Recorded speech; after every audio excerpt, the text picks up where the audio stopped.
We will be demonstrating the proper way to perform the clean and jerk. In the initial phase of the clean and jerk, the body must be correctly positioned over the bar with the spine flexed at about 90 degrees. Upper extremities should be positioned slightly wider than shoulder width apart. The shoulder joint and the elbow joint are flexed over the bar with shoulder joint abduction. The elbow joint will be slightly flexed at about a 160-degree angle. The bar must be grasped with the forearms pronated and the phalanges flexed around the bar. In the initial stance of the clean and jerk, the hips will be flexed so that you are able to properly position over the bar. The legs must be positioned slightly wider than hip width to maintain the optimal base of support. The feet will be pointed outward at about a 30-degree angle, and the knees will be flexed at about a 45-degree angle. In the initial phase of the clean and jerk, there must be proper positioning of the upper extremities, which includes standing over the bar with the upper extremities slightly wider than shoulder width. The shoulders should be positioned over the bar and the back should be tightly arched to prevent injury. When standing over the bar, the balls of your feet should be positioned under the bar with your feet slightly wider than hip width and feet pointed out. This is to prevent knee injury. Now, in the second phase of the clean and jerk, the bar will be moved from the ground to the thighs. This requires the elbow to become extended at 180 degrees with the forearms pronated.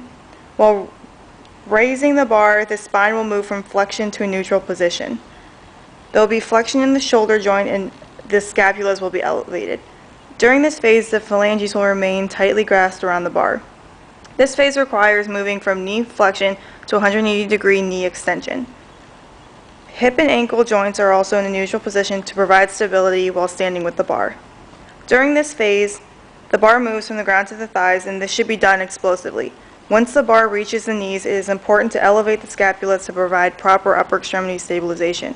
While executing this phase, the bar must remain close to the thighs.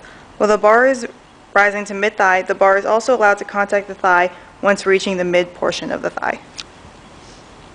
During the fourth phase, the shoulder girdle will be abducted to help propel the bar above the head. The shoulder joint will also be extended, which lifts the bar over the head. Extension of the elbow during this phase provides stabilization for the joint while the bar is raised. The elbows are extended at about 180 degrees. The extension of the wrist allows for the bars to be supported in the palms of the hand.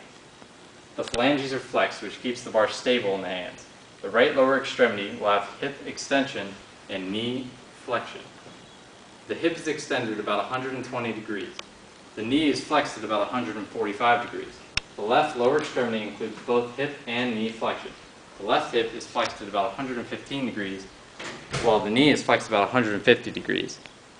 The ankles will remain flexed. The extension of the right lower extremity helps create more stability while the bar is over your head.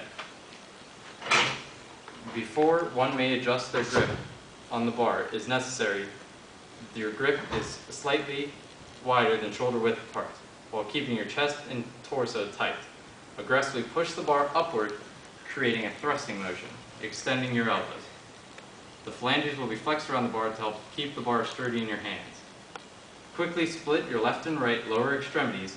Have the left leg in front in a flexed position, and the right lower extremity will be behind the left with the knee and ankle flexed with the hip extended. Okay, so this is one fluid motion of the clean and jerk. Previously, we demonstrated the proper ways to perform the clean and jerk, and now we will be touching on a few of the improper ways to perform the clean and jerk. For phase 1, when you are setting up in the initial phase, if your knees are not properly flexed, the weight will be lifted with the back.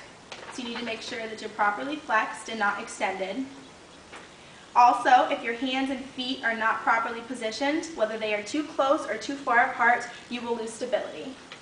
And you must be shoulder width apart with both the feet, or hip width apart for the feet and then shoulder width apart for the arms. And then lastly, the bar must be grasped with the forearms pronated, not supinated, as they are demonstrated here, where they are supinated. So this is the improper way to set up, and then we mentioned the proper way to set up for the initial phase. For phase 2, the improper, as previously stated for phase 1, is here. He is lifting the bar more with its erector spinae, so he's putting more stress on his back muscles than he needs to, because the stress should be put on the lower extremities. Also, his feet, his hip width and his shoulder width is still too close together, so he is going to lose stability, as you can see where he stumbled. Here again, he is in supination. His forearms are supinated, so he's going to drop the bar because it's not properly positioned. And also his fingers were not properly flexed, so the bar was able to slip out of his hands. The improper technique for phase 3 is also dealing with the supinated. It will be harder for him to get the bar to the shoulders because he is relying mostly on the musculature of his upper extremity. So when he gets the bar to the shoulders, he will no longer be able to rest it on the shoulders. It'll be in his hands. Okay. So improper technique during this 4th phase will also have to deal with the supination of the forearms. 2 things could possibly go wrong during this phase. When you are propelling the bar forward, if it's like up here in over your head, it will make the bar fall forward because you won't be able to support the weight because it's not properly supported over your head. The other thing that could happen during this phase is if you do make the bar completely go over your head, it will force your arms backwards and you will fall. So that is improper technique for the 4th phase.